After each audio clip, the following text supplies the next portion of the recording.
Gabonetako oporrak igarota, karpak jarri dituzte Barakaldoko ikastetxe publikoetan urruntze soziala errazteko asmoz.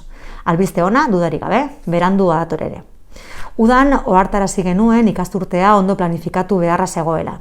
Jakitun ginen eskolako patio publiko guztiek ez zutela estalkirik neguko eguraldi txarrari aurre egiteko, eta behin-behineko karpa jartzea proposatu genuen. Udalak beti baztertu zuen aukera hori, dirurik ez egoelako aitzakierekin edo ardura beste erakunde batzuen esku utzita.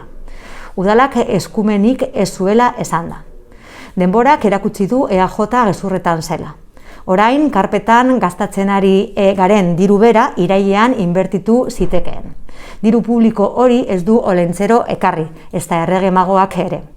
Gogoratu behar da, azaroko osoko bilkuran EAJak baztertu zuela gure proposamena eta oportunismoa, zinismoa, hipokresia politikoa eta postureo egitea leporatu zigula. Hilabete eta erdi eskasera argi geratu da une hartan ez zela eskumen kontua, borondate politikoa baizik.